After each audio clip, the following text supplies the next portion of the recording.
नमस्कार। ओम तत्सत। स्वागत स्वागत है आप सबका पुनः आत्म संयम योग को आगे बढ़ाते हुए।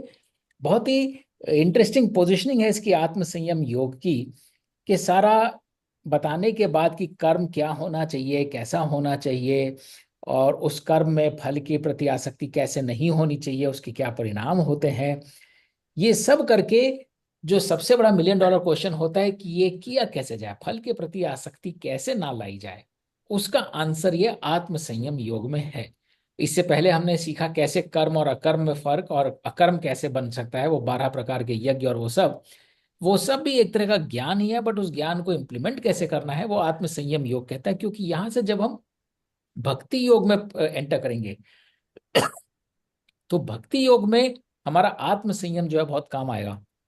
क्योंकि हम आत्म के संयम में हैं या अपने शरीर के संयम में हैं, हमारी भक्ति, हमारी निष्ठाएं किस ओर जा रही हैं। तो इसके लिए यह आत्म संयम जो है बिल्कुल कर्म योग छोड़ते छोड़ते सबसे इंपॉर्टेंट पॉइंट पे है कि अगर आत्म संयम आप रख पाते हैं to the extent possible, we are all on a journey. तो जो जहां जर्नी में है उसका वहां से पॉइंट शुरू होता है। तो जितना वो आत्म संयम रख पाएगा उतना वो अपनी निष्ठा जो है कर्म के प्रति रख पाएगा और कर्म के फल से दूर रख पाएगा, और ईश्वर को क्या है उसकी अनुभूति कर पाएगा, जो हम भक्ति योग में सीखेंगे। तो जो हमने पिछले सेशन में हमने दो तीन बातें रखी। एक तो ये कि शुद्ध भूमि पर कुशाधरी हो, उर हो वेग न ज्वाला, ना ऊंचा हो ना नीचा, आसन ऐसा बिठाला। तो प्योरिटी बहुत जरूरी है थॉट्स की, रेजिलियंस बहुत जरूरी है। अपने आप में एक वो स्थान जहां से हम ना सारे संसार को, अपने आप को ऊपर बिठाएं, वहां से लुक डाउन अपॉन करें, या अपने आप को नीचे बिठाएं और संसार हमें ऊपर दिखाई दे। तो एक सम जहां पे हमारी नजर हो सबके लिए, हमारा आसन ना इन्फीरियरिटी की तरफ हो ना सुपीरियरिटी की तरफ हो। और इसके साथ ही जब हम और बातों में हमने बोला कि अधिक ना बढ़ते और अधिक ना खाए भोजन, अधिक ना सोवे अधिक ना जागे, योग करे धारण। तो ये बैलेंस जितना मन के लिए जरूरी है वो बैलेंस उतना ही शरीर के लिए भी जरूरी है। यदि हम किसी पीरियड में बहुत ज्यादा खाते हैं, वी कैन फील कि हमें वो जड़ता आती चली जाती है, we become heavy, we become attached. या चीज अच्छी लगी उसे बार बार खा रहे हैं, 15 दिन तक वही चीज खाई जा रही है क्योंकि वो बहुत अच्छी लगी। किसी जगह चले गए, किसी मित्र के यहाँ, रिलेटिव के यहाँ, किसी टूरिस्ट प्लेस पे कोई पर्टिकुलर चीज बहुत अच्छी लगी, बार बार उसी दुकान पे जा रहे हैं, बार बार उससे वही बनवा रहे हैं। या फिर बहुत देर तक सो रहे हैं। और इसका उल्टा भी, कि बिल्कुल नहीं खा रहे हैं, बिल्कुल अपने शरीर की तरफ बिल्कुल ध्यान नहीं दे रहे हैं, जो उसको चाहिए वो भी उसको नहीं दे रहे हैं। क्योंकि कहीं ना कहीं हम अपने कर्म से विमुख हो रहे हैं। क्योंकि शरीर की देखभाल करना भी एक कर्म ही है, वो भी एक यज्ञ ही है। तो ये योग वही धारण कर सकता है जो किसी भी तरफ अति में नहीं जाता, ना ज्यादा कंज्यूम करता है, ना ज्यादा छोड़ता है डिलिबरेटली कि मैंने ये छोड़ रखा है, मुझे ये नहीं चाहिए।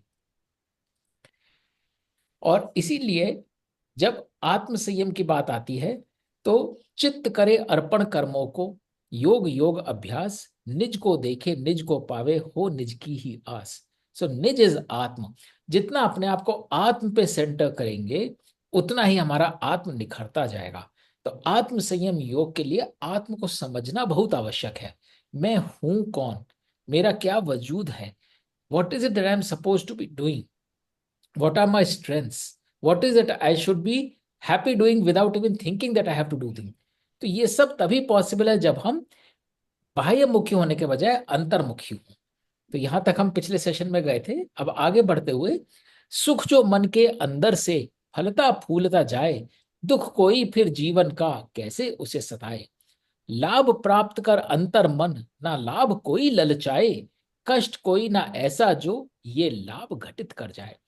जो चीज आपके दिल को छू जाती ना, कई बार होता है, एक बच्चे की मुस्कान तक छू गई, कोई एक नजारा आपने देखा, कोई किसी फैमिली का, किसी सिबलिंग्स का, किसी प्रोफेशनल का, किसी एक्सपर्ट का, स्पेशलिस्ट का, कोई परफॉर्मर का, और वो आप एकदम से भाव विभोर उठते हैं, वाह what a performance it was, अरे वाह क्या सेंटिमेंट है।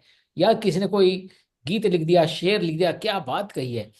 तो जो चीज बिल्कुल मन को छू जाती है वो कभी नहीं घटती, वो एक्सपीरियंस कहीं नहीं जाता, वो हमारे साथ ही रह जाता है। तो इसीलिए अगर हमें लाभ रखना भी है तो अंतर मन का कहाँ लाभ हो रहा है? बिल्कुल प्योरिटी का, जो हमारे कोर में है, उसके लाभ की अगर हम चिंता भी करें तो कोई और लाभ हमें ललचा नहीं सकता है। दुख का दुख हो जिसमें वह परम योग कहलावे, एक चित्त हो मानव जिसमें रोज निखरता जावे। सच अ ब्यूटीफुल नगेट, एंड इसीलिए गीता पढ़ पढ़ के इतना आनंद आता है। दुख का दुख हो जिसमें। अब यदि आपको दुख रखना भी है जीवन में, तो दुख का दुख रखिए कि मुझे कोई दुख नहीं है, बस इसी बात का दुख है। क्योंकि जितना हम सुख का दुख रखेंगे वो हमें सालता रहेगा। तो अगर कोई बोले और क्या चल रहा है, सब अच्छा चल रहा है, और कोई परेशानी, हाँ बस एक परेशानी है कि परेशानी नहीं है। और वो और वो भी परेशानी नहीं होनी चाहिए। तो जितनी परेशानियां हैं उनसे दूर होने की परेशानी ही होनी चाहिए, और वो परेशानी भी नहीं होनी चाहिए। तो ठीक। बहुत ही खूबसूरत नगेट है, दुख का दुख हो जिसमें। तो अगर दुख पालना भी है, कई बार ह्यूमन नेचर होती है ना, दुख पालता रहे, इसके पास मेरे से ज्यादा है, ये बन गया, मैं ये नहीं बना, ये मिला ये नहीं मिला, वो पता नहीं होगा नहीं होगा। इन सब दुखों को भेज दो, उनका दुख रखो कि अरे ये दुख नहीं है अब मेरे पास। नष्ट करे जो संकल्पों की काम क्रोध संतान, उर में आती हर इच्छा का होवे स्वयं निदान। ये हमने बात पहले भी करी कि संकल्पों को नष्ट करना चाहिए। बहुत ही काउंटर इंट्यूटिव है, because we feel pride, we gloat in कि मैंने ये रेजोल्यूशंस करे, मैंने ये संकल्प किया, देखा मैंने यहां बोला था और मैंने करके दिखाया। लेकिन संकल्प तो बिल्कुल ही इच्छा का गिफ्ट रैपिंग है, कि इच्छा रख के आपने अच्छा सा गिफ्ट रैपर भी लगा दिया कि ये मेरे को अपने आप को गिफ्ट करना है। इसमें परेशानी सिर्फ इतनी है कि आप आउटकम पे फोकस कर रहे हैं, कर्म पे फोकस नहीं कर रहे हैं। और जब वो चीज नहीं होती है तो फिर संकल्पों की संतानें पैदा होती हैं, काम और क्रोध। आपको कहीं ना कहीं उससे अटैचमेंट हो जाएगा। आप डेली मॉनिटर करेंगे, मैंने वेट लॉस का संकल्प किया है, मेरे को 30 केजीज घटाना ही घटाना है। रोज बैठ के आप स्केल पे चढ़ के देखेंगे, आज कितना घटा, आज कितना घटा। जिस दिन थोड़ा कम घटा उस दिन थोड़ी चिंता हो जाएगी, 3 दिन का खाना छोड़ देंगे। अभी गीता बोल के चुकी है भाई, ज्यादा ना खाओ लेकिन कम भी ना खाओ। तो आप जब संकल्प रखते हैं तो आप अपने आप को आउटकम से बांध लेते हैं। आप मन में व्रत जरूर रखिए कि आपको सत्कर्म करना है, अकर्म करना है, और focus should be on the कर्म, नॉट ऑन द फल। और कई बार वाकई उसकी संतान क्रोध में बदल जाती है, क्योंकि अगर वो काम जो है, कामना पूरी नहीं हो रही है, तो जिस वजह से पूरी नहीं हो रही आप उसके पीछे पड़ जाएंगे। आप किसी ना किसी बोलेंगे तुम मुझे ये क्यों खिला रहे हो रोज, मैंने बोला ना मेरा व्रत है, मेरे को इतने दिन तक ये नहीं खाना है, फिर बना दिया ये। तो कहीं ना कहीं वो कामना जो है, किसी ना किसी क्रोध, किसी ना किसी तरह की, जो मन में एक उच्छृंखता होती है, एक बेचैनी होती है, उसमें ट्रांसफॉर्म हो जाएगी। तो जैसे ही आप संकल्पों का निदान करते हैं, आपके मन में आती हर इच्छा का निदान हो जाता है। और जो हम एक स्पेशल सेशन करेंगे इच्छा के ऊपर एट द एंड ऑफ कर्मयोग, उसमें मैं थोड़ा सा टाइम इस पे भी लूंगा कि कितनी ब्यूटीफुली डिफरेंट कल्चर्स में जो बातें बोली गई हैं, वो इन्हीं तीनों ट्रायलॉजी पे बोली गई हैं, सत्व रजस तमस पे।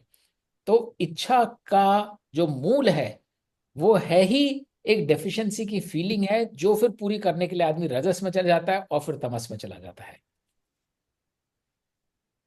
एक ही दिन में कर पाएगा ना तू मन को जीत, शनय शनय अभ्यास करे जो यही जगत की रीत। तो कृष्णा इज अवेयर कि मैं बोल तो रहा हूं, बट मुझे पता है एक दिन में ये होने वाला नहीं है। चंचल है शिशु रूपी है, धावक है ये ध्यान, जिस ओर भागे तिस ओर बांधे लागे ईश प्रधान। अब ये मन ऐसी चीज है कि जहां फैल जाता है वहीं पे भागने लगता है, बहुत मुश्किल है इसको। एक धावक की तरह जो दौड़ता रहता है इधर उधर सब तरफ, और जिधर भागता है उधर ही बांध लेता है, और लगता है यही ईश्वर है, यही सब कुछ है। तो इसलिए जिसका मन हो शांत, गुणों में राजस सबसे क्षीण, सत्य उसी को मिलेगा अर्जुन योग में जो हो लीन। तो जितना मन भाग रहा है, सबसे पहले उसमें देखो राजस छलनी करके निकाल दो। राजस जितना भी रह जाएगा, जरा सा भी रह जाएगा, वो राजस तुमको वापस उसी तरफ भगाएगा जिस तरफ तुम भाग रहे थे। और यदि वो नहीं मिलेगा तो वो तमस में बदल जाएगा। और अगर आपने राजस निकाल दिया, इसकी हम डिटेल में और व्याख्या करेंगे, सत्व रजस तमस अभी बहुत आगे पढ़ा है, लेकिन रजस निकालने के बाद ही सत्व मिलेगा। रजस इज आउटकम ओरिएंटेड, मुझे मिला क्या, मैंने प्राप्त क्या किया। तो जिसमें ये सेंटिमेंट सबसे कम होगा कि मुझे मिला क्या, मैंने प्राप्त क्या किया, उसी का मन शांत हो पाएगा। पाप रहित योगी जो मन में ईश्वर नित्य बिठाए, इस लोक में सुख भोगे और मोक्ष प्राप्त कर जाए। सर्वव्यापी अनंत चिंतन में एक ही भाव लगाए, सब रूपों में एक रूप, एक में सब दिख जाए।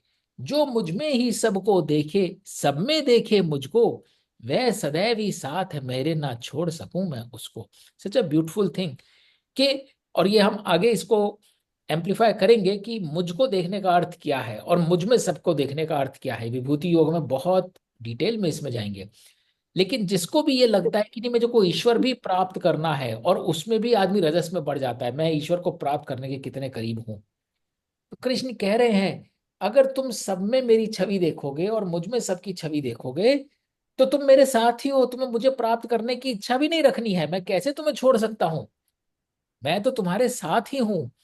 हर जीव में मुझको देखे, जो उर से अपने लगाए, नित्य कर्म करते भी उसका प्रभु कर्म कहलाए। और इसीलिए अगर तुमने हर जीव में ईश्वर देख लिया, और ईश्वर का अर्थ हम यहाँ आके वही समझेंगे, सत्य है, क्षमा है, प्रेम है। हर कर्म में आप पूरा हृदय में प्रेम ला रहे हो, क्षमा ला रहे हो, दया भावना है, एक निर्मलता है, तो आपका नित्य कर्म भी जो मंडेन कार्य भी है ना, खाना पकाना, शौच जाना, कपड़े बदलना, धोना, किसी से बातचीत करना, वो भी प्रभु कर्म कहलाता है। क्योंकि आप हमेशा किससे कनेक्टेड हो, ईश्वरीय चेतना, ईश्वरीय एनर्जी से कनेक्टेड हो। हे अर्जुन, जो सुख और दुख में रहे एक समान, वही परम योगी है मानव, पाए श्रेष्ठ स्थान। तो अर्जुन बोले, मधुसूदन समयोग भाव को तुमने तो समझाया, किंतु अपने चंचल मनवश में ही समझ ना पाया। And is being very truthful, very honest, very candid. क्या आप बता तो रहे हो, ये मैं सुन तो रहा हूं, पर मैं समझ नहीं पा रहा हूं, मन तो इतना चंचल है, मैं कैसे इसको रोकूं।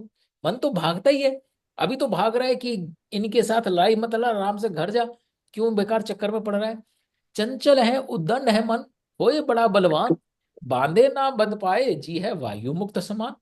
बिल्कुल हवा की तरह है, हवा को कैसे बांध सकता हूं मैं।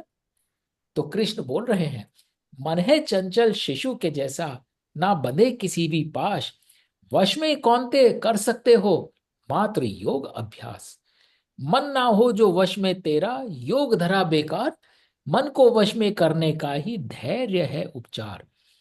कि बिल्कुल सही कह रहे हो, मन जो है बिल्कुल शिशु के जैसा है, छोटा बच्चा भागता है, उसको कुछ समझ नहीं आता किधर भाग रहा है, कोई रोक नहीं सकता है, रोकोगे तो जमीन पर लौट जाएगा, मुझे ये चाहिए। और इसलिए जब तक मन को वश में नहीं करोगे, जो भी योग धर रहे हो तुम, कर्म योग रख रहे हो, ज्ञान योग रख रहे हो, भक्ति योग धर रहे हो, जिसके साथ भी अपना योग स्थापित कर रहे हो, अगर मन वश में नहीं है तो सारे योग बेकार हैं। क्योंकि मन जो है उस योग को फिर ढीला कर देगा। फेविकॉल लगाते हैं लेकिन उसे दबा के रखना होता है, मन जैसे ही उसको खींचेगा वो जोड़ फिर खुल जाएगा। और मन को वश में करने का सिर्फ एक ही तरीका है, और वो है धैर्य। Have patience. तो अर्जुन बोले, क्या हो उसका जो योगी हो, कृष्ण धैर्य से हीन, अंत समय वो हो जाता है कौन गति में लीन। तो कहीं ना कहीं अर्जुन अब अपना फ्यूचर देख पा रहा है कि भाई ये तो मतलब बहुत डिफिकल्ट मेरे को प्रोसेस बताई है, रेसिपी बताई है कि पेशेंटली करो। तो अगर क्या होगा, मैं पेशेंस अगर ना रख पाऊं, कोशिश तो कर रहा हूं मैं, लेकिन अंत समय में क्या होगा मेरा, अगर मैं वहां तक पेशेंस नहीं रख पाया, मन फिर भी अटका रहा, एंड आई हैव ट्राइड। तो बहुत ही प्रैक्टिकल आंसर है। ऐसा मानव व्यर्थ जिए, क्या उसका हो परिणाम, क्या वो उड़ते बादल जैसा बरस के लौटे शाम। मेरी इस शंका का उत्तर आप ही दो भगवान, नहीं कोई इस जग में जो दे ऐसा उत्तम ज्ञान। This is a question all of us have, कि is it really worth trying all of that. क्योंकि हमें एक जन्म में मोक्ष तो मिलने वाला है नहीं, ऐसा मान के चलते हैं। एक जन्म में हम इतना पेशेंस भी नहीं रख सकते, मन हमारा लटका ही रहेगा इसी संसार में। तो हमने जो, मान लीजिए गीता का आज हम ज्ञान प्राप्त कर रहे हैं, कोई 30 साल का है, कोई 40 का, कोई 50 का, कोई 80 का, लेकिन बचे खुचे सालों में जितने साल हमने रख लिया, इज इट सफिशिएंट। पता चला हमारी जर्नी तो बहुत लंबी है। तो इस जर्नी में जो हमने किया, क्या उसका हमें क्रेडिट मिलेगा नेक्स्ट में, या हमें जीरो से स्क्रैच स्क्रैच से स्टार्ट करना होगा। कि ऐसा मानव व्यर्थ जिए, क्या उसका हो परिणाम, क्या वो उड़ते बादल जैसा बरस के लौटे शाम। कि भैया इतना ऊपर उड़ गए थे लेकिन बारिश हो गई, वापस यहीं आ गए। तो अर्जुन जानना चाह रहा है कि भाई इतना एफर्ट आप कह रहे हो धीरे धीरे करो, इज इट वर्थ इट? क्या इसका क्रेडिट मिलता रहेगा? तो कृष्ण बोल रहे हैं, कल्याणी है जीव भया जो, पार्थ करे ना शोक, ना ही उसका व्यर्थ जन्म है, ना ही दूजा लोक। और ये बहुत आवश्यक है, शोक बहुत आवश्यक है ना करना। खुशी करने में शायद उतना फल से नहीं बंधते हम उस एनर्जी से, जितना हम शोक करने में उस एनर्जी से बनते हैं। इसलिए यहाँ पे खाली शोक की बात करी है, इतने सुख की बात नहीं करी है, चंचलता में खुशी की बात नहीं करी है। कि जीव जो कल्याणी है वो वही है जो शोक नहीं करता। क्योंकि शोक का मतलब है जो उसको नहीं मिला उसने उसकी चिंता नहीं करी, जो उससे चला गया उसने उसकी चिंता नहीं करी। चाहे वो कोई साथी था, चाहे वो रिश्तेदार था, चाहे वो धन था, चाहे वैभव था, चाहे पोजीशन थी। और इसीलिए हमने पहले भी एक दो बार बोला है कि किसी भी अनप्लेजेंट सिचुएशन में यदि हम अपनी एनर्जी लोअर रखते हैं, शोक करते हैं, रिजेंट करते हैं, मिस करते हैं, तो हम कहीं ना कहीं अपने आप को उस अटैची से बाइंड कर लेते हैं। इसके अगेंस्ट जो उस स्थिति से अपने आप को बांधता नहीं है, स्थिति तो अफेक्ट करेगी, लेकिन वो स्थिति को हाथ जोड़ के अपनाता है ब्लेसिंग की तरह कि हे ईश्वर, तेरा बहुत बहुत धन्यवाद, तूने ये स्थिति में मेरे को रखा, इसका कुछ लाजा पर्पज रहा होगा, और मैं प्रयत्न करता हूं इस स्थिति को प्रसाद की तरह ग्रहण करने का और उपराम रहकर इससे निकलने का। ऐसा जीव जो है उसका दूसरा जन्म व्यर्थ नहीं होता, ना उसका दूसरा लोक व्यर्थ होता है, क्योंकि वो क्रेडिट उसको मिल जाता है। ऐसा योगी स्वर्ग पधारे भोगे सुख चिरकाल, पुनः जन्म ले निज इच्छा से करे लोक कल्याण।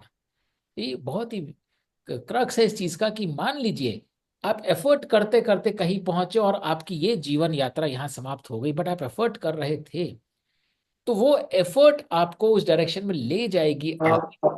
स्वर्ग पधारे मतलब आप एक सुवर्ग, इट्स नॉट एज में के हेवन है, अप्सराएं नाच रही हैं, खाने पीने को है, या तो सारा ज्ञान ही अटैचमेंट से दूर रहने को है। तो ऐसी कोई चीज तो पुण्य करने के बाद मिलने का मतलब ही नहीं उठता जहां पे वापस वो अटैचमेंट्स आ जाए। लेकिन आइडिया इज आप एक कॉन्शियसनेस लेवल आपका बेटर हो गया, जिसको आप पूरी तरह इम्बाइब करते हैं। And when you are ready, पुनः जन्म ले निज इच्छा से, व्हेन यू आर रेडी, कि अभी आपका कॉन्शियसनेस है, आपने जितने भी 10-15 साल के तब से अभ्यास से जहां तक पहुंचे थे, when you are ready with that energy, where that energy has to be utilised, आप दोबारा जन्म लेते हैं लोक कल्याण के लिए, अपने कल्याण के लिए नहीं। कोक फूलता ज्ञानी की वह लेकर जन्म दुबार, ज्ञान योग सिद्धि के द्वारा दुर्लभ धरे विचार।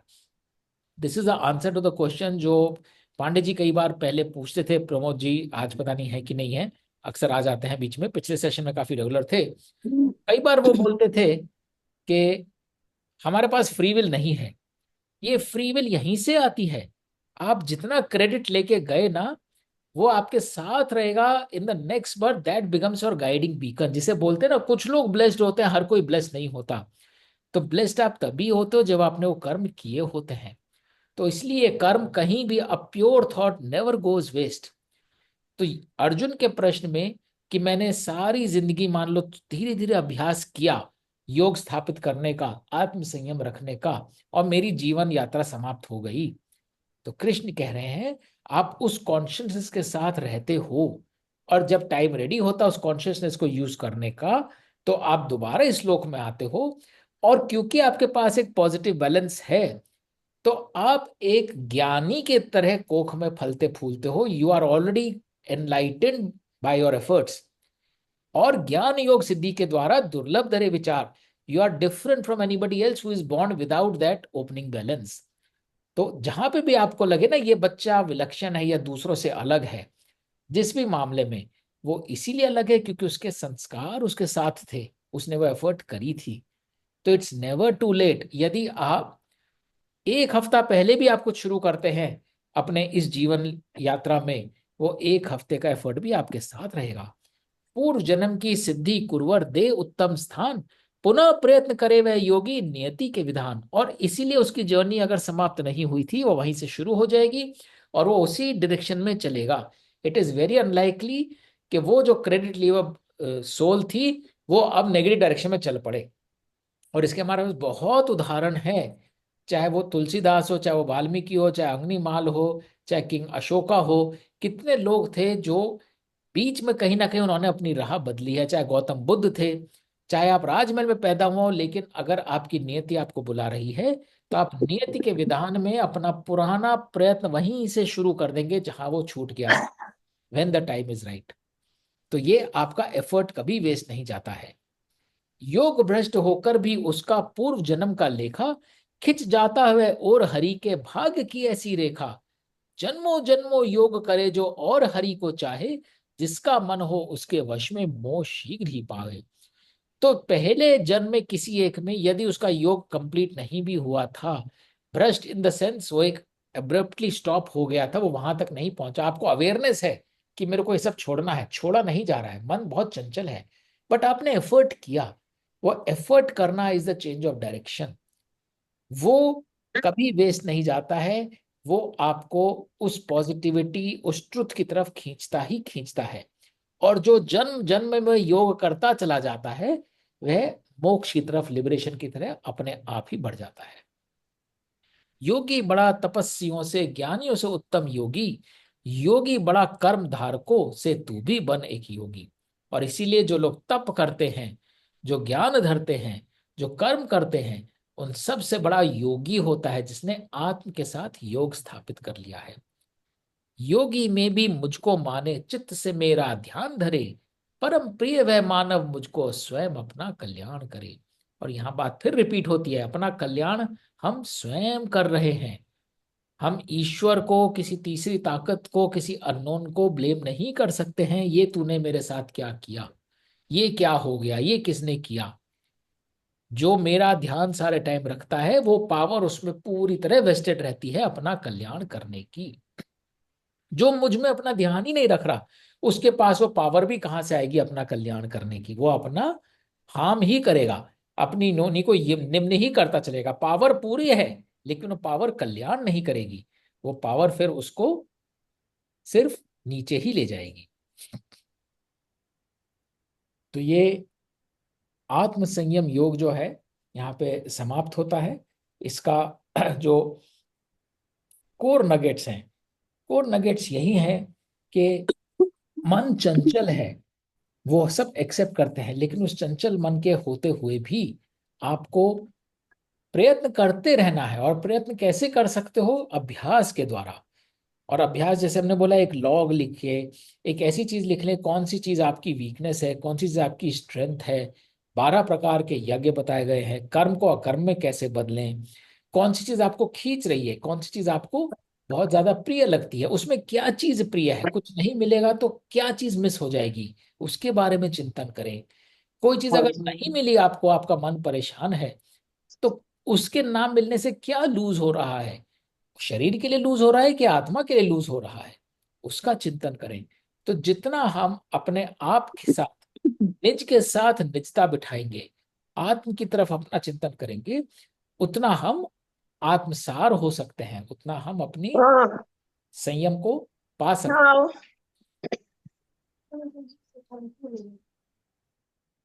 तो ये, और जो एक इम्पोर्टेंट बात ये कि जितना आपने एफर्ट किया है, नथिंग एवर गोज वेस्ट। जिसको हम बोलते हैं पूर्व जन्म के संस्कार, जिसको हम बोलते हैं ब्लेसिंग, जिसको बोलते हैं ब्लेसेड सोल, वो आप ही का, जैसे हम बोलते हैं ना, गुल्लक में आपने जब हुआ थोड़े थोड़े पैसे डाल दिए, वो आप ही का बैलेंस बन के गुल्लक भारी हो रही है। So that is the closest analogy one can. अगर हमने गुल्लक में कुछ डाला ही नहीं, जो मिलता था वो सारा खर्च कर दिया, तो गुल्लक खाली। गुल्लक खाली है, टूटेगा तो अंदर से कुछ नहीं निकलेगा। लेकिन अगर आपने गुल्लक में जितना भी डाला है, वो गुल्लक आपको आगे आपके लिए अवेलेबल रहेगी to guide you in your future endeavours.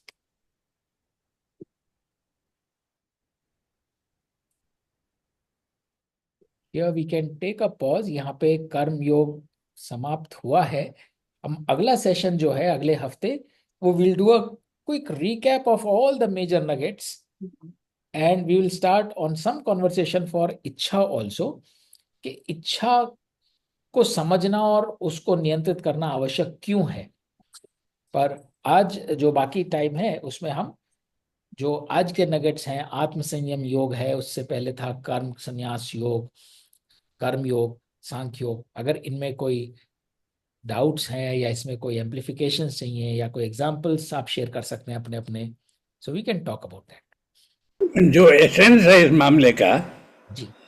वो है वैराग्य और अभ्यास। यही एसेंस है। यानी मनुष्य है, कर्म तो करेगा ही, इच्छाएं पैदा होंगी ही। जो इच्छाओं के और कर्म का जो फल है उससे विचलित तो होगा ही। मगर अगर हम कोशिश इस बात की बराबर करते रहें कि उसका कोई असर हमारे व्यक्तित्व पे, हमारे आत्मा पे न पड़े, तो वो एक अभ्यास है जो हमको उस ओर ले जाएगा कि हमको मोक्ष का पथ दिखाई पड़ा। तो ये वैराग्य और अभ्यास जो है जीवन में हर बात के लिए, हर चीज के लिए, कितना आप किस चीज से कितना अटैच हो गए उतना ही फंस गए। और जब वो अटैचमेंट से निकलते चले गए तो रास्ता सामने दिखाई पड़ रहा है। उस सामने रास्ते में कब तक कितना चल पाएंगे ये हमारी क्षमता पर है, ये हमारी मानसिकता पर है। तो एसेंस जो है इस बात का, इस चैप्टर का जो है फिलॉसफी, वो एसेंस जैसा मैं समझता हूँ यही है कि जीवन में अब वैराग्य और अभ्यास इंपॉर्टेंट है। अब ये देखें, ध्यान दें अपने मन को भी, अपने चित्त को भी, मन को ध्यान दें। तो जिस समय आप किसी बात को सोच रहे हैं तो केवल वो बात आपके मस्तिष्क में नहीं है, उसके पीछे दो तीन और बातें आ रही हैं। ये भी हो सकता है कुछ बातें और भी चल रही हैं जिनका कॉन्टेक्स्ट नहीं है। तो ये जो एक उलझन होती है आइडियाज की, थॉट्स की, उन उलझनों से अपने आप को बचाने की आवश्यकता वही वैराग्य है। और उसी वैराग्य को जितना अभ्यास करते चलाए जाएंगे हम, उतना ही हमारा जीवन का आगे का मार्ग सुगम होता चला जाएगा। और अंत में जब ईश्वर की इच्छा होगी तो विलीन हो जाएगा। ये मुझे ऐसा लगता है। बिल्कुल सही कह रहे हैं आप। अभ्यास इज द नगेट, क्योंकि जिस तरह से बॉडी भी हमारा ग्रो करता है, धीरे धीरे ग्रो करता है, माइंड भी धीरे धीरे ग्रो करता है, तो एक दिन में कुछ भी नहीं होता। तो जो हमारे पिछले इतने, जो हमने पहले सेशन में बोली थी बात, we are a product of all our previous existences, all करोड़ों सालों से हम जिस भी एनर्जी में जैसे जैसे थे उसका परिणाम आज है। तो वो एक दिन में तो नहीं जाएगा ना, एक हफ्ते में भी नहीं जाएगा। अगर नेचुरली हमें किस कोई चीज बुरी लगती है, किस चीज का दुख होता है, किस चीज में बहुत हंसी आती है, बहुत हम खुश हो जाते हैं, तो ये दोनों तरफ हमारा डिस्टरबेंस है, तो वो एक दिन में नहीं जाएगा। ज्ञान द्वारा, सत्संग द्वारा, लुकिंग एट डिफरेंट पर्सपेक्टिव्स, आत्मसार करके, मेडिटेशन द्वारा जब हम उसको प्रोसेस करना शुरू करेंगे, तब तो हम ये समझ पाएंगे हम हैं कहाँ पर और हमें कितना करेक्ट करना है, और फिर हमें अभ्यास करना है उसको करेक्ट करने का। तो पेशेंस बहुत जरूरी है। हम ये ना समझे कि जैसे दो तीन बार पहले भी यह प्रश्न उठा कि हम कोशिश कर रहे हैं what if it does not happen in this life और इन दिस 1 ईयर, और इसलिए आदमी संकल्प लेता है और संकल्प पूरा नहीं होता तो और निराश होता है।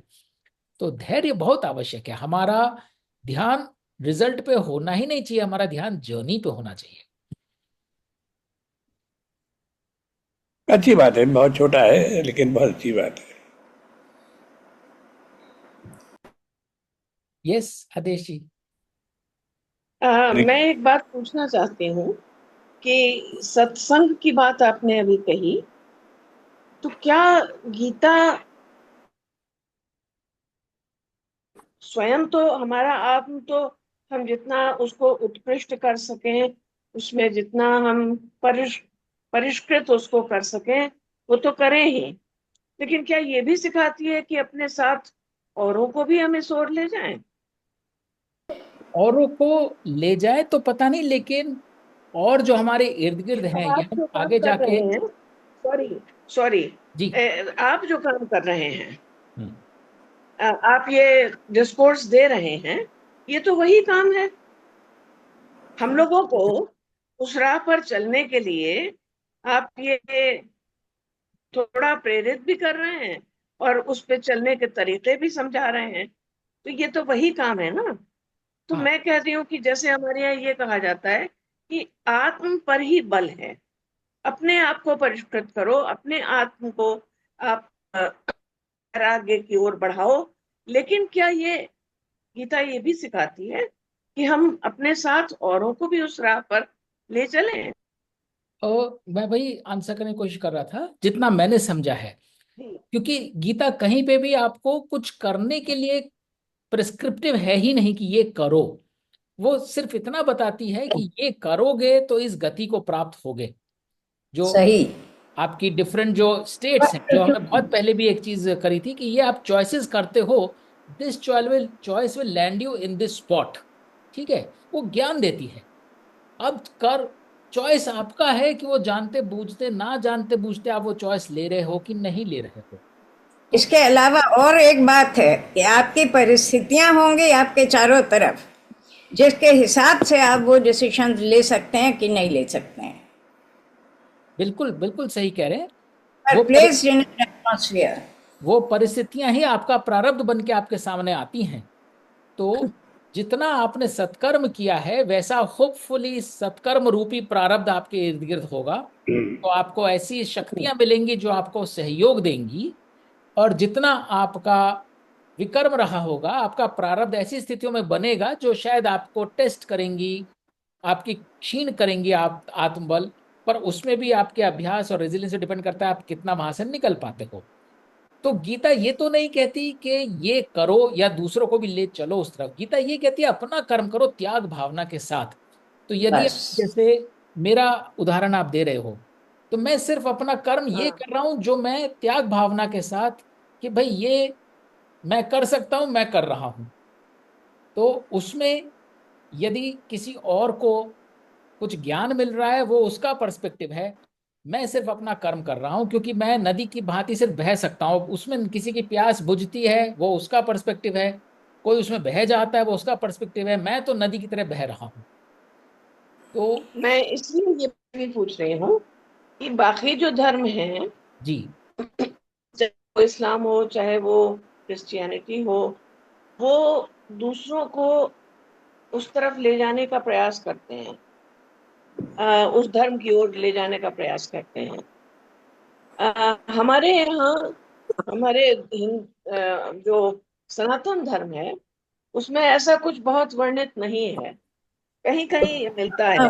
तो गीता का क्या इसमें वो है, मतलब यही मैं हाँ बस हाँ, पूछ रही तो स्पेसिफिकली इन दिस कंटेक्स्ट तो बिल्कुल ही नहीं। As as a said, Gita तो अपने लिए भी आपको कुछ करने के लिए कह ही नहीं रही है, तो दूसरों के लिए तो बिल्कुल ही नहीं कहेगी। और जो दूसरे धर्म का भी है वो कहीं ना कहीं हमारे सनातन में भी कई जगह में देखने को मिल जाता है। पीपल वांट टू इंश्योर कि आपकी फॉलोअरशिप बढ़े, आपका सनातन का भी नाम ज्यादा हो। और तो वो रजस आ ही जाता है, भक्ति में भी रजस आ जाता है कि भाई हमारे गॉड का जो है ना इतने फॉलोअर्स होने चाहिए, इतना ऊंचा नाम होना चाहिए। तो वो रजस भाव है, वो कहीं से भी आ सकता है। पर मुझे नहीं लगता इवन बाकी रिलीजन्स की जो मूल टीचिंग्स हैं वो उनको भी बोलती हैं कि अपनी टेरिटरी बढ़ाओ, फॉलोअर्स बढ़ाओ। वो ह्यूमन नेचर है, वो फिर सोचता है ये बढ़ेगा तो मेरा रिसोर्सेज बढ़ेंगे। तो ठीक है, दो क्लियर लाइंस हैं जैसा मैं समझ रहा हूँ। एक तो लाइन है जो भगवान ने रामचरितमानस में कही हुई है, बिन सत्संग विवेक न होई। अगर आपका सत्संग नहीं है तो आपके क्वेश्चंस एंड आंसर्स, ये जो आपके डाउट्स हैं उसको क्लियर कौन करेगा भाई? बिन सत्संग इसलिए विवेक मैंने न बात हुई। उठाई। और दूसरी बात ये है कि जी। अगर कोई ऐसा व्यक्ति है जो आपके विचार को सुनना ही नहीं चाहता तो उसको सुनाना नहीं है। ये गीता भी कह रही है और रामायण भी बोल रही है, जो नहीं सुनना चाहता उसे मत सुनाओ, क्योंकि जी। उससे आपके मन में खुद भ्रम पैदा होगा। तो सत्संग के बिना विवेक तो होगा नहीं। इसलिए डिस्कशन जो है वो बहुत एक प्राइमरी एलिमेंट है आदमी के अपने डेवलपमेंट एंड ग्रोथ के लिए। तो ये नहीं है कि सिखाएंगे दूसरों को क्या है, ये बात बताने वाली बात नहीं है। लेकिन दूसरों से विचार विमर्श करना, जैसा आप अविनाश जी कर रहे हैं, सवाल पूछते हैं, कहते भाई पूछो सवाल क्या है, क्या बात है, अपनी बात बताइए। ये इस प्रकार से सत्संग है। ये सत्संग बुद्धि को और प्रखर करता है और विवेक को शक्ति देता है। इसलिए सत्संग की महिमा तो यही है कि हम अपने विवेक और अपने बुद्धि को और प्रखर करते हैं परस्पर परस्पर चर्चा करके। लेकिन ये भी ध्यान रखने की आवश्यकता है, जो नहीं सुनना चाहता नहीं सुने, हमसे क्या मतलब। तो ये इसको आप देखिएगा, मतलब सत्संग कीजिए बिल्कुल ठाठ से, तो करना चाहिए भी। और लेकिन बस नहीं कोई मानना चाहता तो न माने, उसकी अपनी मर्जी है, उसकी अपनी मना स्थिति है। नहीं, हमें तो अपने मन को नियंत्रित करना है ना, उन पर क्या इफेक्ट है वो उसका अपना कंसर्न है। ये मेरा मेरा ऐसा मानना है कि 18वें अध्याय में ये सब क्लैरिटी आपको आ जाएगी कि गीता को जो सुनते हैं वो भी मोक्ष को प्राप्त कर सकते हैं, जो गीता सुनाते हैं मोक्ष के अधिकारी हैं, और जो नहीं सुनना चाहता, जैसे आपने बोल रहे हैं, उनको गीता नहीं सुनानी चाहिए। उनको जो क्रिटिसाइज करते हैं, नहीं भगवान को मांगते, ये सब 18वें अध्याय में सब क्लैरिटी आ जाएगी कि गीता का क्या क्या इम्पोर्टेंस है। जो आपने पूछा ना कि जो नहीं करते, जो मतलब गीता और क्या कहती है, तो गीता 18वें अध्याय में सब क्लैरिटी आपकी आ जाएगी कि गीता का किसको सुनना चाहिए, किसको क्या लाभ है गीता को, वो सब 18वें अध्याय में आपको क्लैरिटी आ जाएगी। तो बोलती हूँ आदेश ओके। जी, मेरे हिसाब से आपने गीता ये जरूर कहती है कि कर्म कीजिए, कर्म तो ईश्वर ने भी किया है, उनको भी करना है। बिल्कुल, बस अब आप जो कर्म कर रहे हैं वो कर्तव्य हमारा भावना, प्रारब्ध वो ही है, और उसको बस आराम से करते रहिए। एक कर्तव्य माली भावना का से काम कर्म कर करें। रहे हैं, एक खाना बना रहे हैं, एक हाउस, एक टीचर है, एक कॉर्पोरेट है, तो मैं अपना काम शांति से करती हूँ। बहुत सिंपल है, बहुत आसान है इसमें ज्यादा। और दूसरे क्या कर रहे हैं, दूसरे धर्म में क्या करना है, हम अपना करते रहें बस, बस पूरे मन तन ये धन तो जो भी, बिल्कुल सही है, बस। मैंने उसके कंटेक्स्ट में ये बात पूछी। जी जी, बहुत आसान है, जो करिए बस अपना कर्तव्य भावना से कर्म करते जाइए बस। हाँ बस। आप मैं पर्सनली ये फील करती हूँ। आपका क्वेश्चन बहुत रेलेवेंट है, क्योंकि जब हम आसपास हाँ। देखते हैं तो people do it again with a agenda, with a sankalp, with an outcome in sight, कि हम ये कर रहे हैं and we will get this, if not for ourselves but the result will be this. But बात वही है कि जो कर्म करेगा योगी के भांति, उसको रिजल्ट से मतलब ही नहीं है। लेकिन ये एक नुएंस्ड आंसर मैं आपको जरूर दूंगा कि मान लीजिए मेरे को ये चेतना है कि मेरे को ये ज्ञान है और ये ज्ञान दूसरों के काम आ सकता है, तो क्योंकि अब जैसे अर्जुन है, उसके पास कुछ स्किल्स हैं, उसको पता है वो लड़ सकता है, वो किसी की रक्षा कर सकता है, तो जहां पर कोई ऐसी सिचुएशन होगी जहां पे अर्जुन हेल्प कर पाएगा, वहां वो अपनी शस्त्र विधि का उपयोग जरूर करेगा। तो नुएंस्ड आंसर आपके क्वेश्चन का ये जरूर है कि यदि मुझे पता है ये ज्ञान मेरे पास है, और कहीं सिचुएशन ऐसी है जहां मुझे दिख रहा है कोई परेशान हो रहा है, कोई अटैच हो रहा है, कोई शोक में है, कोई चिपक रहा है, मैं अपना कर्म जरूर करूंगा विदाउट सॉलिसिटिंग, क्योंकि वो मेरा कर्म मुझे लगता है कि मैं वो जरूर उसको मदद करने के लिए, नहीं वो मेरा ही कर्म है, मैं चुप नहीं बैठ सकता उस हालत में। बस एक यही बार, बात मैं पूछ रही हाँ, थी। एक बात जरूर करूंगा। उसके बाद अगर मुझे ये आभास हो जाएगा, यहां फिर वो गीता ज्ञान देती है कि अगर आभास हो जाए वो रेडी नहीं है, वो ओपन नहीं है, तब उसके तो दीवार पे सर मत मारो। लेकिन अगर ठीक। मेरे को ये चेतना है कि मेरे पास ये ज्ञान है और इस ज्ञान से ये होना चाहिए, कर्म ये होना चाहिए, मैं वो कर्म अवश्य करूंगा। तो गीता इतना जरूर कहती है अपना स्वधर्म जरूर करो।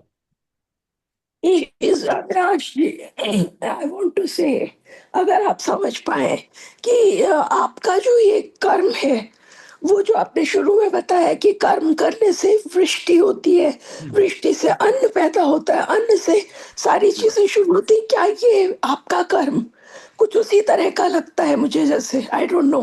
100% हर सत्कर्म जो त्याग की भावना के साथ है उस साइकिल हाँ, का पार्ट है।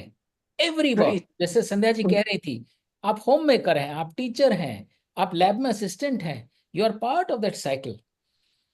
तो जिस भी कर्म में, और अध्याय 9 में जो मेरा प्रिय श्लोक है उस पर चर्चा और करेंगे, जो बिल्कुल थ्रेडबेयर बोलता है कि अपनी प्रकृति को प्रकट करने वाला जो त्याग है वही सत्कर्म होता है।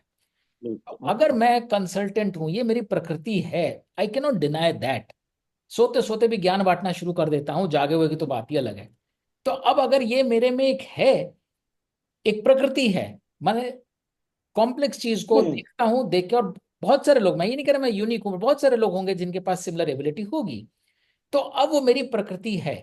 अब उस प्रकृति को मैं प्रकट करने के लिए कर्म करता हूं, लेकिन अगर मैं उसके बदले में कंसल्टेशन फीस लेता हूं तो वो सत्कर्म नहीं है। अगर मेरी आंख फीस पे है तो फीस लेता हूं एज पार्ट ऑफ ट्रांजेक्शन, तो फिर भी सत्कर्म है। लेकिन यदि मैं त्याग की भावना के साथ करता हूं, ये मेरी प्रकृति है, इसको मैं प्रकट कर रहा हूं, इससे मेरा कुछ नहीं है, वो सत्कर्म बन जाता है। जैसे आप ठीक कर बात। रहे हैं, इस वो जैसे तरह आप से जैसे गुरु है, तो वो जी गुरु इसी तरह इसी भावना से अगर ज्ञान देता है, जी अ, आत्मज्ञान के लिए भी, तो वो सत्कर्म है। बिल्कुल तो वो करना उसका स्वधर्म बन जाता है। बिल्कुल बिल्कुल। और यहाँ पे थोड़ा सा हम रेफरेंस लेके आएंगे।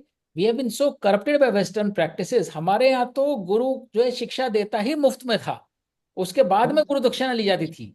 अब वो मॉडल पैरा बन गया, पहले पूरी एनुअल फीस रख दो, सेमेस्टर की फीस रख दो, साल भर की फीस रख दो।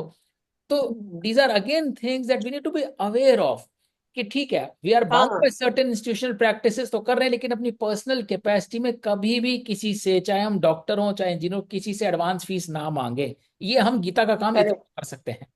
तो ठीक है। तो जितने भी प्रोफेशनल्स यहाँ बैठे हैं, you are part of a hospital, you are part of an university, you are part of a larger institution, जिसका ये रूल है वो आप नहीं चेंज कर सकते। But in your personal capacity, never ever ask for anything, never ever. What is due will come to you as part of market forces. आप उस सृष्टि का बिल्कुल पार्ट सही। है, मार्केट विल इंश्योर कि भाई आपकी कोई सेवाएं मुफ्त में नहीं लेगा। पर आप पहले कभी रसीद काट के ना रखें किसी से ना। तो ये एक छोटा सा ट्वीक है, ये रेवलेशंस होते हैं, ये लास्ट 3 सेशंस में मुझे नहीं आकर के, बट आज चर्चा के दौरान I am feeling so strongly about it, ये मेरा उद्गार निकल रहा है। And it's a reminder to self. अभी तक नहीं किया, बट बिकॉज रिमाइंडर आ गया है तो होपफुली इट विल रिमेंबर कि अगले जन्मों तक भी ना करूंगा। तो for all professionals in your personal capacity, never ask anybody to pay in front. पहले जी सेवा मैं बात कर थैंक रही यू। थी, same thing I was telling. My mother taught in a school for a long long time, पर वो बच्चों को घर में भी कोच किया करती थी, but she never took any money, कि मैं पैसे से ट्यूशन नहीं लूँ। मैं अपनी सी हेल्पर की बच्ची को, मैंने कहा पैसे नहीं लेने के, विद्या तो एक दान होता है भाई, वो कैसे आप सोच सकते थे। इसी तरह से सभी प्रोफेशनल का, तो पहले वाकई ऐसे होते थे, तभी टीचर्स की कितनी रिस्पेक्ट हो। गुरु को हो, वो था ना गुरु गोविंद दोनों खड़े, तो इट्स इसके लागू पाओ बलिहारी गुरु आपकी आपके गोविंद, ठीक है, सबको पता है। मेरे सेम को, वो डॉक्टर्स, वो भी हाँ भगवान का रूप है। हाँ डॉक्टर्स, जी। मेरे को अपने बचपन की याद है। When I was 7-8 years old, मेरे नाना जी को कभी देखने कोई फैमिली डॉक्टर, उस जमाने में डॉक्टर्स घर आया करते थे, तो नोबडी एवर सेड मित्तल साहब पैसे। पहले डॉक्टर देखेगा, सब कुछ कर देगा, चलते समय one of the family members will go to the doctor and say doctor साहब। डॉक्टर को पैसे मांगने की जरूरत नहीं पड़ेगी, पूछने की जरूरत नहीं पड़ेगी, वो पूरा काम करेगा। अभी आप जाओ क्लिनिक में, सबसे पहले हाँ रजिस्ट्रेशन पे करवा लीजिए, पहले पहले पर्ची कटवा लो, उसके बाद डॉक्टर के पास जाना। Very corrupt practice. करेक्ट। ये उनके मुझे कर्म है जी। जवाब मिल गया। मैं तो और बच्चों को भी यही कहती हूँ कि जो आपका ड्यू है, कभी पैसा चेज नहीं करना, कभी नेम फेम कुछ चेज नहीं करना। जो आपका ड्यू है आपको मिल अपने जाएगी। आप आएगा, बस मन लगा के बिल्कुल काम, सही बात है। कभी अनएथिकल काम नहीं करना। तो जो है इवेंचुअली वो मिलेगा, ये हमारे जीवन के अनुभव से हम कह सकते हैं। चीजें जितनी जल्दी जिंदगी में बच्चे अपनी उतार सके, जीवन मेरे उतना को सरल होगा, उतने जीवन उतना। सहयोग के प्रारब्ध बनेंगे। जी। मेरी भी यही थिंकिंग है और ये मुझे सही लगता है। बिल्कुल बिल्कुल। Thank you. सब Avinash, एक ही एनर्जी पाते हैं जी from a commercial standpoint, yes जो आपने कहा कि advance हो, the reason it doesn't work is because it skin in the game. That is the word that is used in business. You run the risk of no commitment. So that's why you say let the person, even if it is 5%, even if it is 2%, let the other person put some money on the table, because then you know they're committed. So that becomes the, I mean, I understand the point you're making, but it becomes the, the skin in the game is the absolute, I mean, it is, I think it underlines what this principle is. That skin in the game is equal to, अगर उसने पैसा डाला तो then he has some, such a some guilt will come back to you. such a narrow thought process, nahi? Again, at a commercial level also, because it's Yeah. not just skin in the game, you are skinning the person now. You are actually ensuring you are skinning the person and keeping his skin Exactly. in the game. But having said that, because I'm working on that, it's almost ready. Principles for from Gita for management, it is still doable because corporate में भी हम कई बार देखते हैं जहां पर हम desperate होते हैं, वहां पे हम पैसा लेते नहीं, हम इतना इन्वेस्ट करते हैं and we lure by saying we are putting so much, उल्टी we are putting our skin in the game. So it is always an exploitation. Who can exploit whom? Who is more desperate in the deal? But like individuals को credit नहीं देते, but corporates तो जीते ही credit के ऊपर है. Entire working capital cycle is based on कि आपका पैसा वापस घूम के कब आएगा. सो इन मेनी केसेस आप वो करते हो, त्याग के लिए नहीं करते हो, under compulsion, under market forces करते हो. बट यदि हम, एंड यही बात है, जैसे मैंने बोला प्रोफेशनल में ना करो, लेकिन अगर आप पर्सनल में करने लगोगे you will be able to influence the professionals also. आप कमर्शियल में भी एक पायलट कर सकते हो. I must tell you, many companies do that, but in Deloitte particularly, they used to have this program which was only for MSMEs who could not pay. So I'm forgetting the name. We were part of that. So that was completely pro bono. Completely pro bono. So अगर आप एक छोटी सी window वो भी खोल देते हैं, and you will see the energy and passion that comes out, because there the Deloitte consultant is not worried about the timesheet and how much is the run rate, how much the margin. Nobody is asking on that. ये बात जरूर उस पर cap लगा हुआ है. They will not allow him more than 5% or 2% of the book value. But the energy with which you walk into that meeting is entirely different. No amount of your commitments, financial commitments, obligations bring that passion. तो यदि आपको corporate को भी rejuvenate करना है to your 100%, money is not the answer, and that's where they go wrong. That's where they go wrong. But yes, we understand there are models and we are following those models. But अगर हम individual में करने लगेंगे तो उन models में भी we will be less perturbed कि मेरी मार्जिन आई कि नहीं आई, because you can see beyond the margin, you can see the energy with the client. But yes, we completely agree, in pure play commercial outfit we have a legacy, so it will continue, it will bring that momentum. So I'll tell you a story. Sure. Where this didn't work, which I learned at a very young age. So, this is long ago. I must be like maybe 40 years ago, whenever I was a young kid. And there used to be a vendor who used to come and buy fruits from us because we had a few papaya trees. So I had seen him come, and my dad would negotiate with him, and he would then climb the tree. And my dad would always settle the price before he goes up the tree. So I was naive. So this guy told me that, this is how it's done. He went up, he took some 5 or 6 papayas, and I think it was like 10 rupees or something. This is like, the late 70s, early 80s. So it was 10 rupees. Then he puts his hand in his pocket and says, I don't have money. So I'll go, and in half an hour, I'll come and give it back. He took the papayas and he went. Never saw him again. So then my father said, what were you thinking? So I said, this happened when my dad was not home. So he said, what were you thinking? Why did you give it to him? Why didn't you ask him to leave the things and then come back? I said, because I've seen him so many times, so it must be okay. You should, you see him many times, that's all okay. But you should always make sure that you know who this guy is, and how do you know he'll come back? That was, it just made me recollect that old thought. So believe me, he will come back. He will come back, he will pay double the interest. He won't even realize why he's put into that prarabdh. Yep. आपने अपना कर्म कर दिया, उसको अपना कर्म था, वो अपना कर्म निभाएगा फ्यूचर में जाके.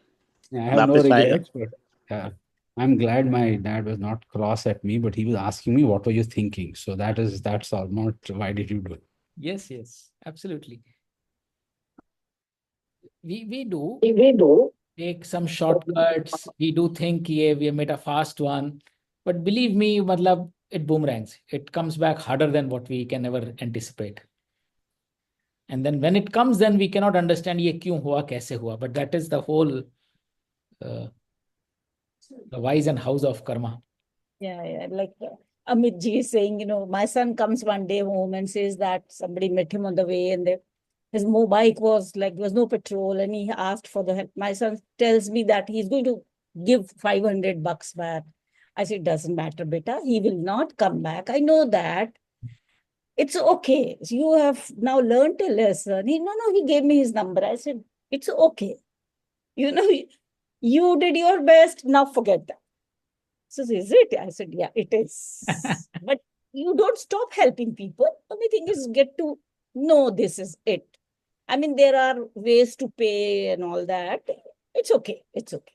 So मेरा एक्सपीरियंस ये है इसके बारे में कि मैं जब भी कभी किसी को देता हूँ, anybody asks me this much, I gave it and I forgot about it. I never expect it will come back. Expectation ही नहीं करता कि वापस आएगा. मेरा अपना एक्सपीरियंस है ये. 4-5 इंस्टेंस मेरी लाइफ में ऐसे हुए हैं where people ask for something like this help and all that. Whatever I did it, and I never expect anything back. I'm still maintaining the same relation with them. In spite of that, they have not given. This is my personal experience of life. Absolutely सही कह रहे हैं सुभाष जी. हर कोई अपनी यात्रा पर निकला हुआ है. There are times के वो सकम कर जाता है. There are times के वो थोड़ा ज्ञानी बन जाता है, मैच्योर हो जाता है, and then he laughs, oh stupid me, why was I falling for these things?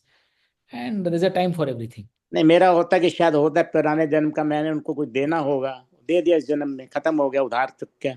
और हैविंग सेड दैट, वो भी जरूरी है कि आप जब एंटर कर रहे हैं सारे टाइम आपको दानवीर कर्ण बन के लोग की आदतें नहीं बिगाड़नी है. तो यू हैव टू प्ले. नहीं, वो तो ठीक है. मतलब कि कोई other person does his job for the reasons that he is. Depend करता है नासिक किस पर्पस के लिए देगा. कोई शराब पीने के लिए दे रहा है तो I will never give it to him. I know he is a शराबी and he will take it all this. I will never give it, but I know the purpose behind it, what he's asking me. नहीं, services purpose is the most important thing to do it. Take care of it. किसी से काम कराना है, आप किसी का काम कर रहे हैं तो आप जरूर बोलिए कि these are the terms and conditions. वो भी आप कर्म ही कर रहे हैं, अपना स्वधर्म ही कर रहे हैं. उसके बावजूद कोई अगर छोड़ के चला जाता है वो डेफिनेटली प्रारब्ध है. बट डेफिनेटली उसका प्रारब्ध.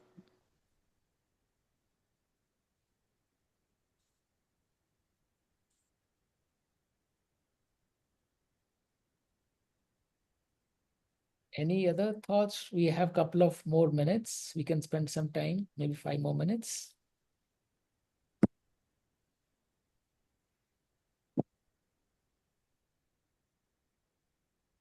But at least for those who joined this time and कर्म योग में जो हमने सीखा, any quick reflection, what appears theoretical, ये तो बहुत difficult है भाई, ये कैसे होगा, या something which thing, हाँ ये मैंने पहले किया हुआ है लेकिन it does not work.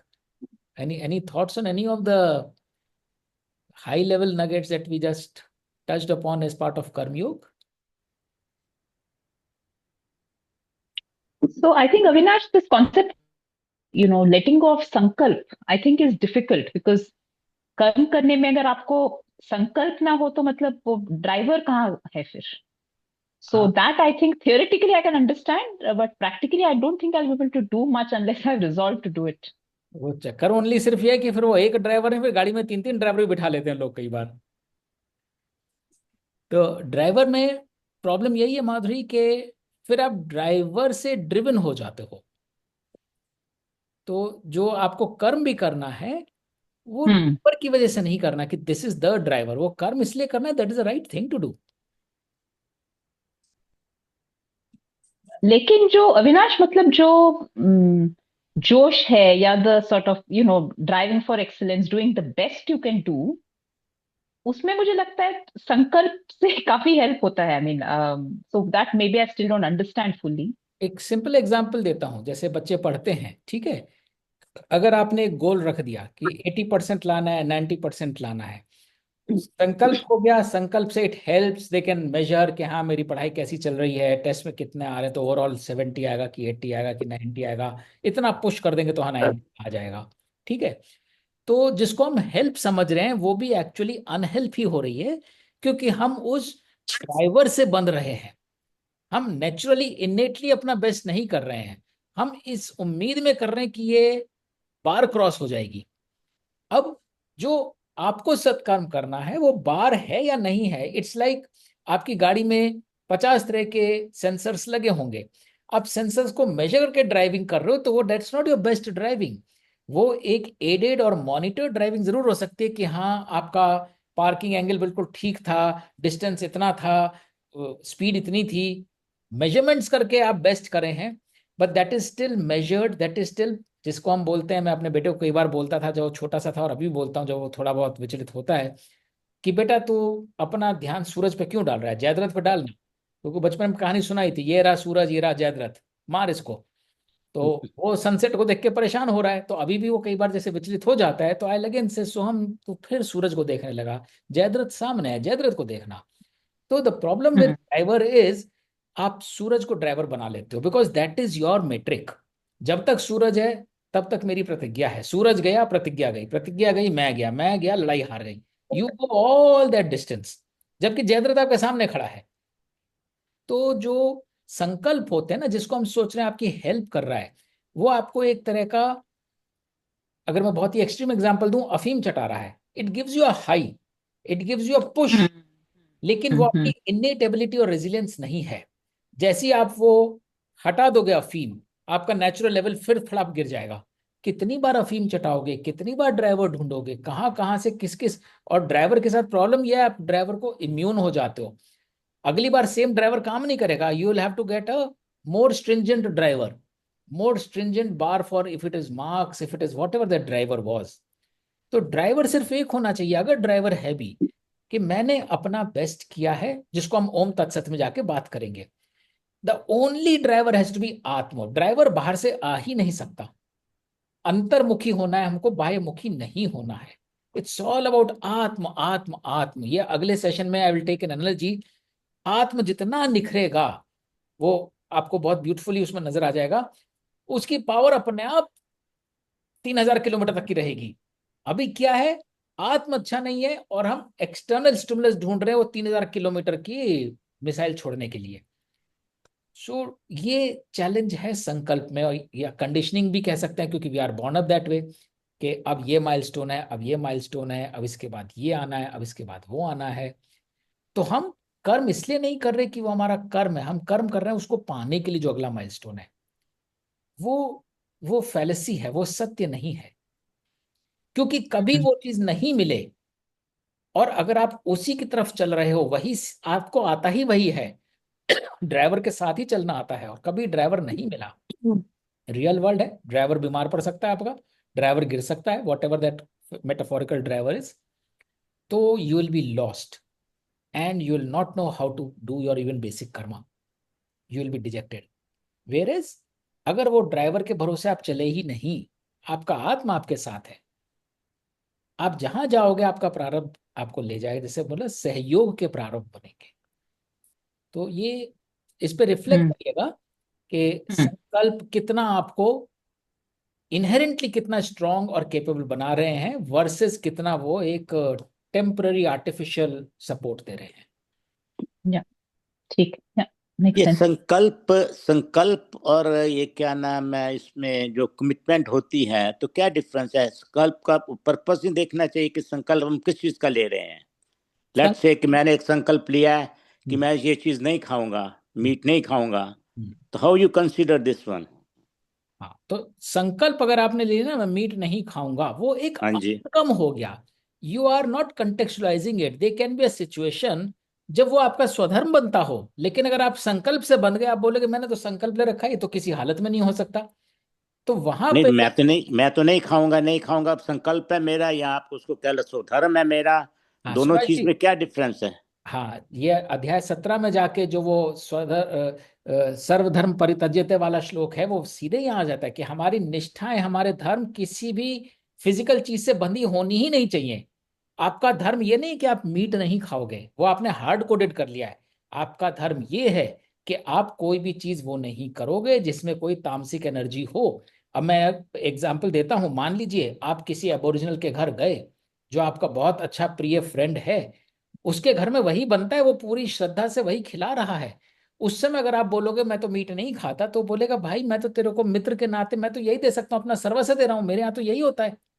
मेरा सब धर्म है, मैं नहीं खाता, मैं मना कर दूंगा। आपका धर्म एक चीज को मेरा सब खाना धर्म ना। ये है, मेरा सब धर्म ये है कि मना कर दूंगा वहां पे भी, सुभाष जी, चाहे कोई तो वही दोस्त हो वही कोई हो। वही बात है। देखिए श्री राम ने भी शबरी के झूठे बेर खाए ना, तो कहीं कोई झूठे बोलेगा मैं तो बेत झूठ खा, चीज खा ही नहीं हाँ। सकता।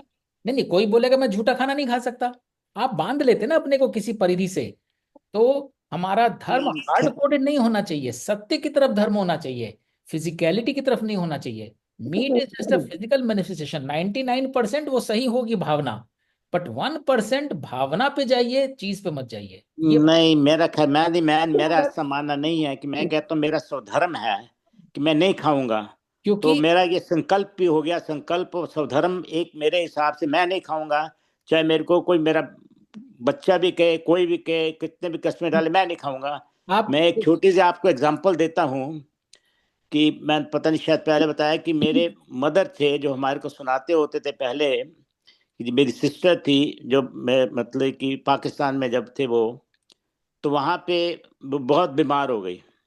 ठीक है, बहुत बीमार हो गई। तो वहां पे वो जब तो था वहां पे जो होते थे उन दिनों में डॉक्टर वगैरह जो भी आप कह लो, हकीम वगैरह, तो उन्होंने बोला इनको इसको अंडे की वो सर्जी होती है ना, अंडे की जो येलो टाइप होता है, क्या बोलते हैं उसको, जो सर्जी अर्जी, वो दो तो उसे ठीक हो जाएगी।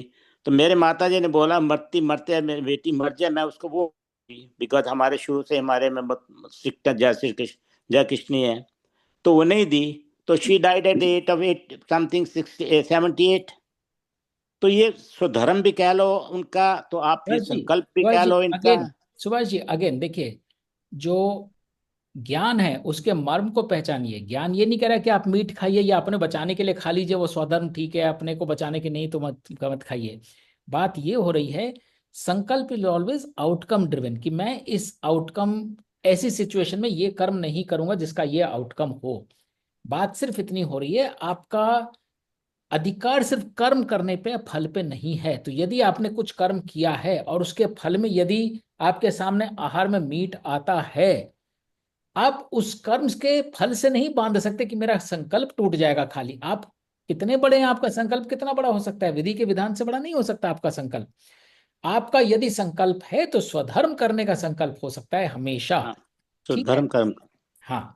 क्योंकि जैसे मैंने अब बोला, ये मान लीजिए आपको कहना चाह रही थी। मित्र का स्वधर्म कह धर्म। लो, आपकी स्वधर्म है, मेरा मैं नहीं खाऊंगा, बस बात खत्म होगी, मेरा हाँ स्वधर्म से कमिटमेंट हूं मैं। हाँ, बट देखिए धर्म की बात आगे हम करेंगे। धर्म भी डिपेंड करता है किसको आप समझते हैं, हाँ, धर्म वो तो हार्ड फिर कोडेड खैर नहीं होता। आगे आपके स्वभाव के ऊपर भी डिपेंड करता है। So many things are combined, जैसा आपकी अल्टीमेटली इट इज कर्तव्य भाव कर्म करोगे वैसा ही आपका फल पाओगे। अल्टीमेटली इट इज ज्ञान एंड कॉन्शियसनेस। जो ज्ञान है। कॉन्शियसनेस आप ले रहे हैं उसके अलाइन होके स्वधर्म करिए। It does not matter outcome क्या है, मुंह में मीट गया मीट नहीं वही गया। कह रहा हूँ, depend upon the circumstances and ये योर ये ये ओन जो अंकल ओन जो जो बात कर रहे हैं ओन ना, आत्मा, सॉरी, ओन आत्मा आपका क्या जवाब देती है, आत्मा आत्मा आपकी क्या कहती है, सेम चीज।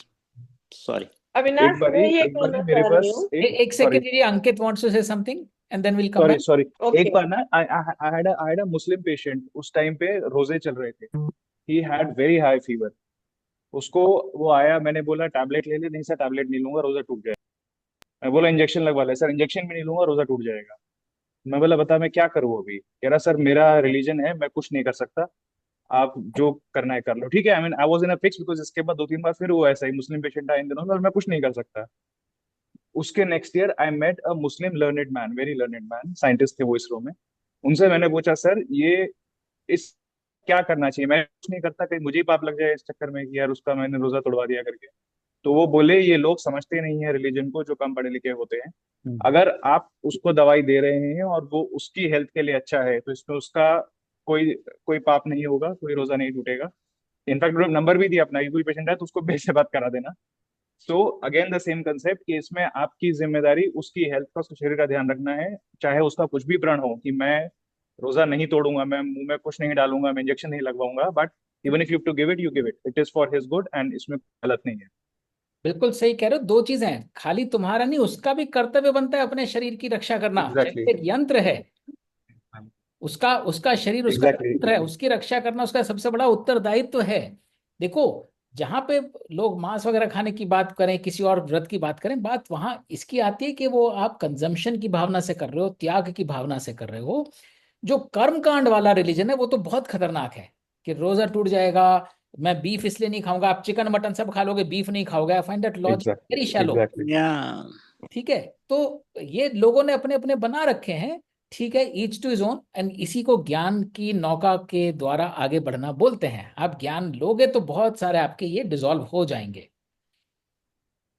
Exactly Ravindra, exactly. मैं तो सिर्फ ये कहना चाहती हूँ जी कि संकल्प ये भी हो सकता है ना किसी विद्यार्थी के लिए कि मुझे इस जो भी मैं पढ़ रहा हूँ इसको मुझे समझना है। बस मेरा संकल्प ये है कि जो भी मेरा वो है, जो भी मैं पढ़ रहा हूँ उसको मुझे समझ लेना है, नंबर चाहे जो आए। तो इसको आप क्या कहेंगे? है कर्म, तो ये भी संकल्प, हाँ समझ लेने लेकिन ये में कोई उसको फल से बंधा नहीं है। उसको समझ लेने में ये शर्त नहीं लगानी कि मुझे समझ आ जाना चाहिए, कल शाम तक मैं समझ लूंगा। कर्म करे जरूर नहीं समझ, नहीं, बस मुझे समझना है, तो वो तो कर्म है। मुझे बिना समझे नहीं आगे बढ़ना है, वो तो मुझे कर्म समझ के ही करना है, चाहे नंबर कम आए चाहे ज्यादा आए। है। संकल्प में जो हम बात कर रहे हैं वो सिर्फ आउटकम रिलेटेड बात कर रहे हैं, कि जहां हम आउटकम पकड़ के बोलते हैं वो संकल्पों समय। नहीं तो ये संकल्प तो है पर आउटकम से रिलेटेड नहीं है। हाँ, तो यहाँ संकल्प का पूरा अभिप्राय आउटकम ड्रिवन ही है, कि आउटकम से हम चिपक गए, ऐसा कोई संकल्प नहीं लेना है। कर्म लेना है, ओके ओके, कर्म के प्रति तो कोई परेशानी है ठीक नहीं। अपना बिल्कुल स्वधर्म है, कर्म करिए। Right. Avinash, yes, Avinash, I have something to say. This is Bunty. Yes Bunty. Yeah, so just my kind of personal, personal feeling or whatever. So the last 2 times, the topic of food is coming and not eating meat and so on. So I just feel these are very complex issues. Just to say that I'm also vegetarian. I've turned vegetarian. In fact, I am largely vegan because the way the milk, the dairy industry, and poultry also, you have veg eggs and so on. But we know the kind of cruelty that goes on, uh, especially in the dairy industry. So much so that, when I have to drink milk, it becomes problematic when I think about what's going on. And I've kind of tried to give that up also. But having said that, in my family, there are non-vegetarians.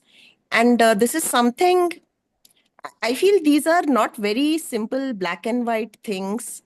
And I don't even know if we can talk about this now, but I just got the feeling in the last 2, 3 sessions that these are very complex issues. I don't think it's very easy to have a black and white eating meat or not meat. And I qualify it by saying I feel much about animals and all that. So I just wanted to say that. I just wanted to express myself. No, we'll definitely discuss in greater detail जब हम सत्व रजस तमस की बात करेंगे.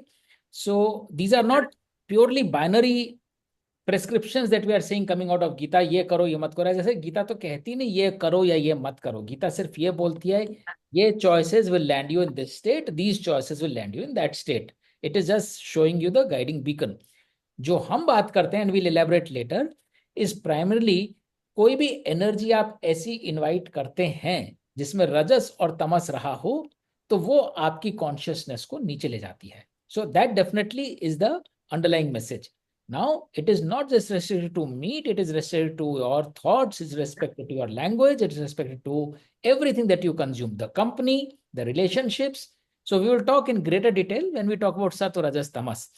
But इतना जरूर है कि जो ज्यादातर लोग मीट खाते हैं वो आउट ऑफ कंडीशनिंग खाते हैं. उनकी गलती तब तक नहीं होती जब तक उनको पता ही नहीं है. बच्चे होते हैं, खिला दिया जाता है और वही आदत बन जाती है, और वही फिर आदत बन जाती है, तो वो कैसे उससे आपको छुड़ाएं. लेकिन बहुत सारे लोग, जो आपने भी बोला, बहुत सारे लोग जब ये कॉन्शियसनेस हो जाती है तो they to make a choice. And बात उस चॉइस की हो रही है when you have a consciousness, when you are aware, and then still you do it and consume it for your own consumption and indulgence, that will lower your consciousness. Yeah. I mean, that's what I was trying to understand, because when we simplify things, they actually become more complicated. So the meat kind of analogy or logic or whatever then should also extend to not having milk, because if you just go and see what's happening in the dairy industry, it's probably worse than cutting an animal. I mean, you're kind of killing it every day. It's almost like that. It So definitely just wanted to put that thought out there in this 100% forum. बटी। सो बात again consciousness की आती है। किसी को meet की awareness है, बाकी की नहीं है, तो वो ब्लिसफुली मिल्क पिए जा रहा है।